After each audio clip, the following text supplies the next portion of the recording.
Hey everyone, I'm Abby Sherlock, and welcome to Titans This Week. With the new look Titans in search of their first OWL win, they look to take advantage of a Dallas Fuel team without their star DPS Decay.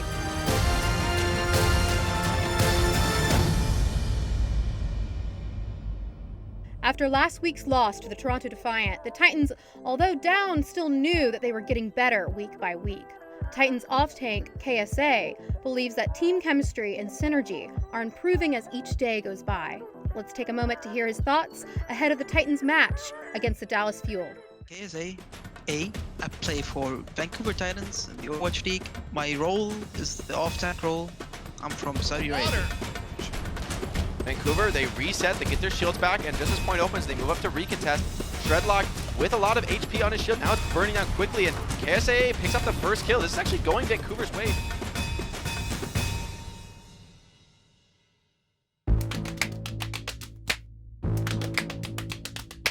I picked up Overwatch as a casual player. I got recommended by my friends who played Team Fortress 2 with me. I ended up playing Overwatch quick play for like a bit. They added golden weapons in the game, right? The only way you get them is through competitive play. And I was like the type of guy that's scared to be competitive because he's scared to throw his teammates games. I ended up playing either way. I think I played Season 1 46. That's really low. I ended up 67. Season 2, placed flat, and then it just kept on going from there. I just kept playing for fun and ranked, and I ended up getting top 500.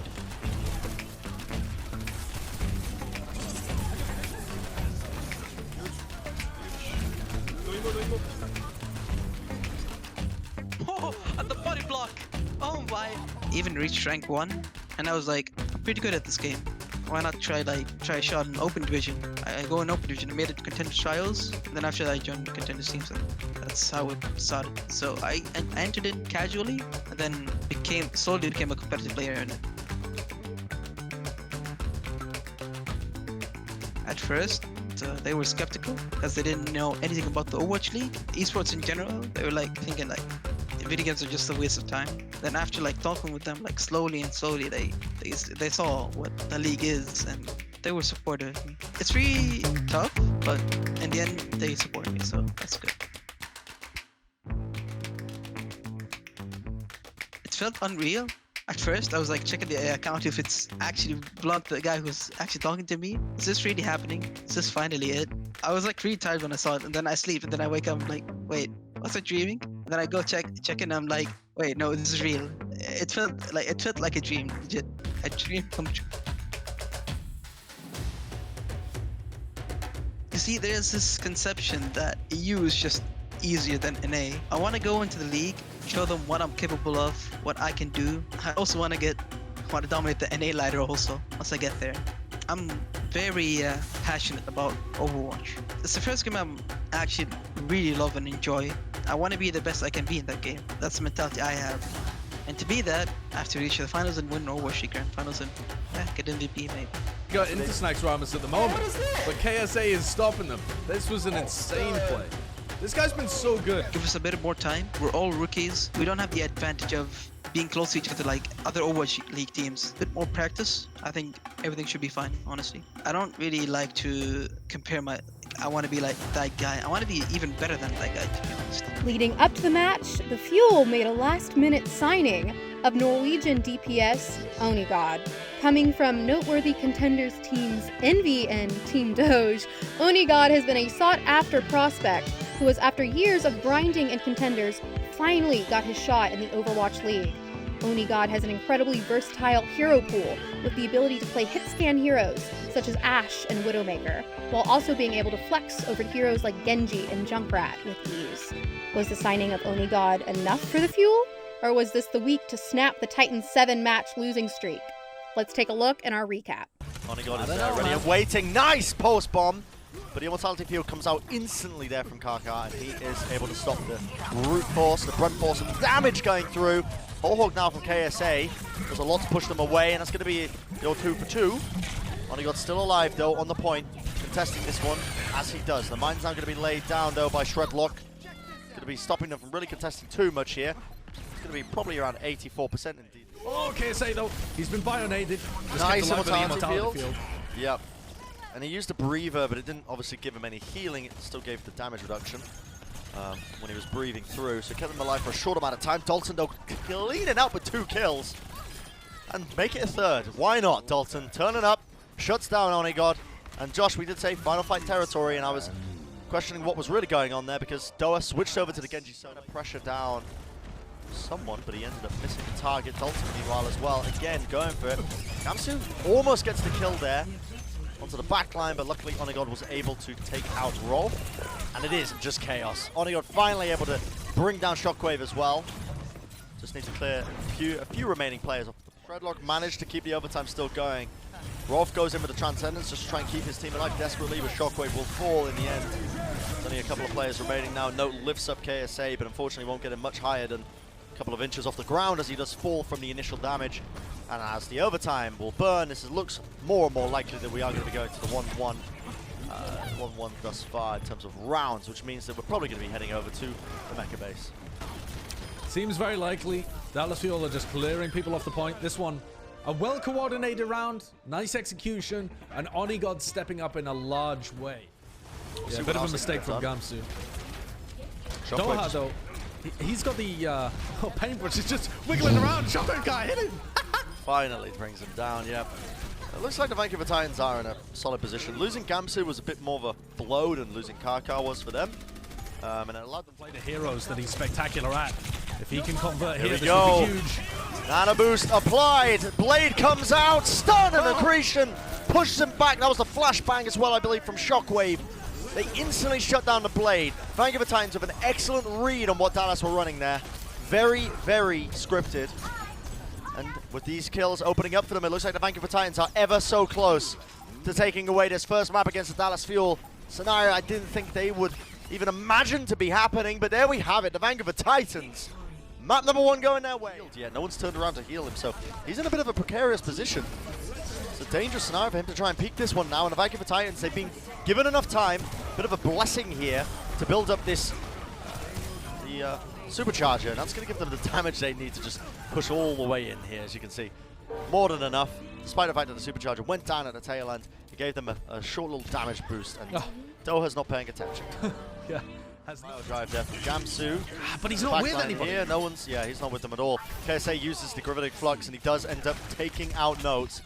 It's a crucial kill. Great elimination for them, removing that shield and removing a bit of damage. And again, the Vancouver Titans rolling it forward. They win out when it comes to the DPS wars. It's going to be the second capture for them with 2. Dallas have got a nano boost to be able to work with, and a pick onto Dalton, which could be pretty huge. Dalton's the majority of their shield damage, at least. So Note can play a little more aggressive. Nano has already been used here onto Doha as well. He's built up to 50% of his blade already, or 44, 45%. They do get some kills here, so the mines do come out for Gamsu to get a bit of value there. Shockwave will end up going down to them. Just need to take out KSA. So 50 seconds remaining now for the Vancouver Titans to... Note immediately with the Gravitic Flux. Yep. It's going to be an immortality field, but they're still pumping a lot of damage. Aggression, Nonny God! Look at that! 4 kills! Unreal performance. And that was all realistically no. Rolf Weak caught out there as Onigod and Doha combined together, and the overtime is ticking down. Dallas Fuel with 4 players left alive. KSA is doing what he can though. Doha with the blade. That might be one of the first kills he's got with the blade all game long. Make it 2. Wonderful stuff. They should be able to stop this now as Shockwave is the last man on the card. Shredlock is going to touch again. They try and push him away, but there we go. It's as the longer it burns, the faster it will go down. Way less for the attacking team or the defending team, whoever, to really take aggressive angles. And there you have it. Onigod finds an opening pick onto Dalton. This was necessary for Dallas to try and push this one through now. Yeah, this is great. I want Dallas to play wide now. They should swing out left, ignore the payload, and focus on Shockwave. And instead, they do the exact opposite. They just focus on the payload, trying to fight the shield war. And yeah, they've managed to push the Vancouver Titans away, and they found a kill on KSA. But Shockwave is still hitting shots from the side. Oh! Shockwave! Too effectively, buying a lot of time with that supercharger. Shredlock with the passive damage takes out Doha behind them. I mean, just sending these shots in from afar. Gravitic Flux sends him straight up. No one's really on the cart right now. The Immortality Field does protect Note, does save him, but it goes down, and Dalton finds the pick, and that is map number 2, ladies and gentlemen. Going to the Vancouver Titans are kind of forced. It's a lot easier, I think, to play together. It's a lot easier to connect those holds together. Nice Dragons traded out though, but Shockwave gets the better of it. Now he's working his way in there. Look at that. Stormara comes down. Gravitic Flux send him right up. That's so much damage. Doha has to leap forward to try and even it out, but he will fall. And that means the Vancouver Titans are going to be cracking open this first checkpoint. Attempted by Onigod, but doesn't really work out in his favor. Okay, goes for the fadeaway pulse bomb, but taken out by Rolf. Cheeky play, but unfortunately you'll know Steph Curry. Pure desperation though, because he was already caught out of position and didn't have the blinks available, so he has to go for something stylish like that, otherwise he's just definitely going to lose. And Gamsu's halts have not been followed up on anywhere near as much as Shredlock. The Vancouver Titans have been the more coordinated team, and now Dalton's unleashed to be able to feast on the backline and the tanks. Yeah. With the amount of Zen, Onigod now with a bit more free reign.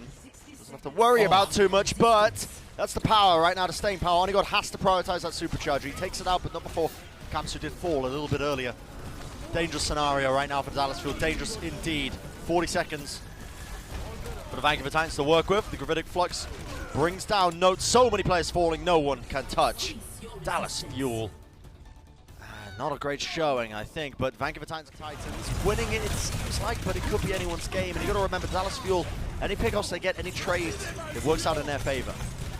Certainly does, and Crimzo, he's got all the space in the world right now as Dallas Fuel tanks push the Vancouver Titans back. He just unloads into them. Picks up 2 kills for himself, and Onigod finding the cleanup. Rolling it forward off the back of Onigod, finding a lot of these flank angles. The timing is good because of the damage he's pumping in. Look at this, distracting, picking them apart, pulling them in multiple directions. The Vancouver Titans are going to commit their transcendence to this, but Doha finds a kill on Dalton. You cannot stop a headshot from Hanzo. With that trans and Doha and Paintbrush, they finish everybody. These raw fights, these 1v1s that are taking place all over the place. It's working out in their favor, and look at this. They wait on the supercharger, they build up a transcendence, they utilize it, and they're pushing this card so much further in now. Only a couple of players remaining. No one can really bring down Karkar, but finally he falls. And it's just KSA left remaining. Now the transcendence is going to be used by Rolf here to stall this one out. It's going to be a hard one for them though. 2 minutes, Rolf falls down as that Discord Orb helps Onigod get the 1 clip. And that's going to be full completion in the end. 2 minutes, 30 seconds. That's a lot of time to work with. You can be collapsing onto them. There needs to be some sort of pick-off here, and Doha goes down. Shockwave, though, is in a precarious position. Onigod hunting him, desperately trying to bring him down. He was so low. It's a fight that normally Onigod would be the one coming up clutch here. Look at Shockwave over the high ground. Yeah, he's already killed Crimzo, takes down Paintbrush as well, and just rips the door open for the Vancouver Titans. Beautiful positioning for him, recognizing where he needed to be. More importantly, winning the crucial high ground removed. No, ooh, okay, Gravitic Flux. I think that may have been cancelled, but I still think the Dallas Fuel have a huge advantage with this one. Transcendence going to be used. It fades away. Onigod follows it up, and a lot of damage from this Dragon Strike means that the rest of Dallas can't follow it up. So finally, they will be able to put an end to this push. But not before the Vancouver Titans get 5. Got forced out there, and that was all from Dalton, just moving his way into the backline. They're going so aggressive right into them. The whole yoinks them back. Dalton's still causing havoc in the backline, though.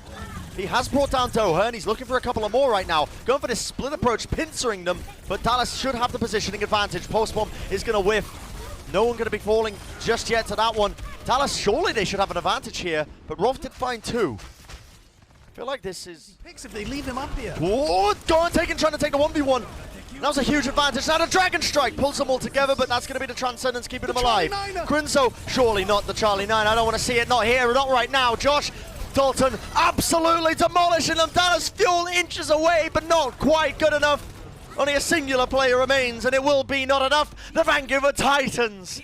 The Vancouver Titans pull off the sweep to surprise the Fuel. With the win, they end their 7-game skid and improve to 1-1 in the Summer Showdown seeding. Stellar performances from both Shockwave and KSA leading the allowed for some great synergy and moments where the team was able to catch the Fuel off guard. The coaching staff was thrilled with the team and are training hard this week to follow up on the performance. It felt really good to get a W in. I think at least for the team, you know, like after going on a loss streak or even just coming into the league, getting that win in is good because it's the first one and it means we can get more. So I'm really happy that we got that. I love it. It's a lot of the pressure off of us and the team. The first one is always the hardest. I would say the thought process is still the same. I think for us this weekend we have two matches, against Atlanta and Boston. We're looking and we're focused on the Boston match. And to them it's, I guess they haven't had a decent start, but neither have we, so we can't really underestimate them. And they have been getting better, like progressively, each match they've had. So definitely can't underestimate them. I mean, we have the momentum now. Like, the ball's in our court pretty much, so we just need to keep trying like our best, and more wins will come, honestly. With the win, the Titans improved their record to 3-8 on the year and jump up to 8th in the North American Division standing, leading into the upcoming Summer Showdown. With one placement game remaining for the Titans, it will be interesting to see if they can end the placements above 500 and secure a better seeding leading into the tournament. For their last placement match, your Titans go up against the Boston Uprising this Saturday at 4 p.m. Boston has been sitting near the bottom of the standings throughout the year, but have shown strides of improvement as of late. With DPS Jerry at the helm, Uprising fans and the Titans know that anything is possible, so they'll be looking to take him out of the fight as quickly as they can.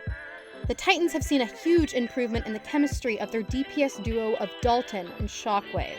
Both play aggressively on heroes they excel at, allowing them to catch their opponents off guard at times and provide key eliminations to turn team fights around. Since the signing of Shockwave, the Titans' team fight win rate has jumped up more than 25%. The Titans support line have also become more stable during the series, which has allowed for the tank lineup to shine. KSA played phenomenally on Sigma, being able to mix in both an aggressive and passive playstyle at the same time, the Titans being able to put out a substantial amount of damage while staying alive. Atlanta, on the other hand, is a real test for the Titans. Sitting mid-table in the Overwatch League standings, Atlanta will look to Baby Bay to provide much-needed offense to counter Shockwave and Dalton. While the Reign are able to sit mid-table with a decent record, they have mainly achieved wins by beating teams ranked lower than themselves, having a tough time facing opponents ranked higher than them in the league standings. The renewed hope for the Titans comes as they dismantled Dallas in a match few thought Vancouver had a chance to win. With a team playing cohesively through Shockwave and Dalton providing aggressive offense, the Titans look to continue the trend heading into the week before the Summer Showdown. Thanks for getting caught up with Titans this week. Be sure to tune in this Saturday at 4 p.m. as the Titans take on the Boston Uprising, and again on Sunday at 2 p.m. as they take on the Atlanta Reign. Be sure to come back here for more news and in-depth analysis of your Vancouver Titans. I'm your host, Abby Sherlock, and we'll see you next time.